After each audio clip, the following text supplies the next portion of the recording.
19 वर्षीय चार्ल्स अपनी 38 वर्षीय अध्यापिका और पड़ोसी केटलिन के लिए पागल हो जाता है क्योंकि केटलिन ने उसके साथ एक रात बिताई थी क्योंकि उसके पति ने उसे धोखा दिया था। दोस्तों, यह एक रोमांटिक थ्रिलर मूवी है जो आपको बहुत पसंद आएगी। तो चलिए शुरू करते हैं। कैटलिन बहुत परेशान है और वह अपने पति रॉबर्ट से तलाक लेना चाहती है क्योंकि उसे पता चला है कि उसका किसी महिला के साथ अफेयर चल रहा है। इसके कारण कैटलिन अपने बेटे के साथ अलग रहती है। आज रॉबर्ट बताता है कि वह किसी और शहर जा रहा है। वहां से वापस आने के बाद वे बेटे थॉमस का जन्मदिन बहुत अच्छे से मनाएंगे। लेकिन कैटलिन को पता था कि वह अपनी गर्लफ्रेंड के पास जा रहा है, तो वह वॉशरूम में जाकर रोने लगती है। जब उसकी दोस्त सोफिया को यह बात पता चलती है तो वह उससे कहती है कि वह भी किसी के साथ अफेयर करे, लेकिन वह यह सब करने से मना कर देती है। इसके बाद वह अपनी कार निकालने लगती है, तभी शटर फंस जाता है। कैटलिन इसे ठीक करने की बहुत कोशिश करती है, लेकिन यह काम नहीं करता। अब यहाँ उनके पड़ोसी का बेटा चार्ल्स आता है और शटर की हालत देखकर वह थॉमस के साथ बाजार से कुछ उपकरण लाता है और ठीक करना शुरू करता है। यहाँ कैटलिन और चार्ल्स बहुत बात करते हैं। फिर कुछ दिनों बाद चार्ल्स और थॉमस अच्छे दोस्त बन जाते हैं। अब कैटलिन भी चार्ल्स की ओर आकर्षित होने लगती है। फिर कुछ दिनों बाद थॉमस वीकेंड पर रॉबर्ट के साथ घूमने चला जाता है। अब कैटलिन घर पर अकेली थी तो चार्ल्स उसके पास आकर बात करने लगता है और यहाँ दोनों एक दूसरे के बारे में बताने लगते हैं। यहाँ वह उसकी बहुत तारीफ भी करता है कि वह बहुत सुंदर है।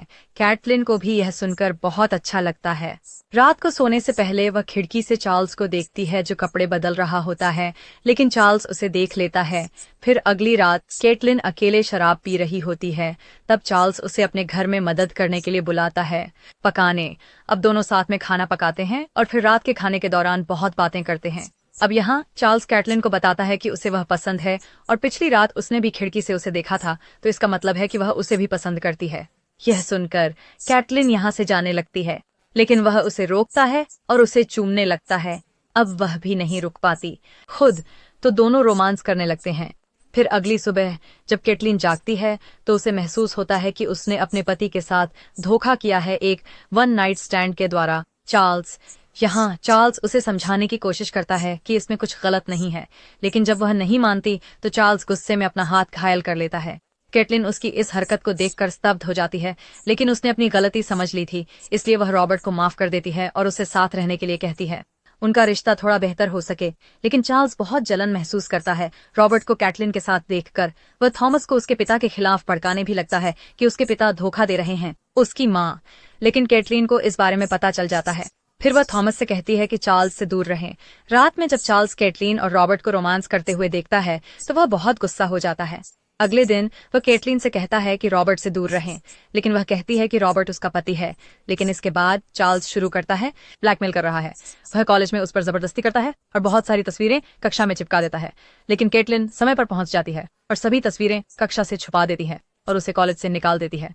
लेकिन चार्ल्स कैटलिन के घर आता है और उससे कहता है कि आज रात उसके घर आए, नहीं तो वह रॉबर्ट को अफेयर के बारे में बताएगा। अब वह रात को उसके घर जाती है और उसे मनाने की कोशिश करती है, लेकिन वह तैयार नहीं था सहमत हो। कैटलिन को पता चलता है कि चार्ल्स एक साइको है, इसलिए वह अपनी प्रिंसिपल दोस्त सोफिया को मदद के लिए बुलाती है, लेकिन फिर चार्ल्स वहां पहुंचता है और उसे मार देता है। उसके बाद वह कॉल करता है। थॉमस, रॉबर्ट और कैटलिन वहां हैं, लेकिन यहाँ वह उन्हें मारने की कोशिश करता है। वह रॉबर्ट को पीटता है और उसे बांध देता है और उसे गोली मारता है, लेकिन जब वह उसे मारने की कोशिश करता है कैटलिन ऊपर लटका हुआ इंजन गिरा देती है जो चार्ल्स पर गिरता है और वह मारा जाता है। दोस्तों, अब वे सभी एक साइको लड़के से बच गए हैं और अब वे सभी साथ में खुशी खुशी रह रहे हैं।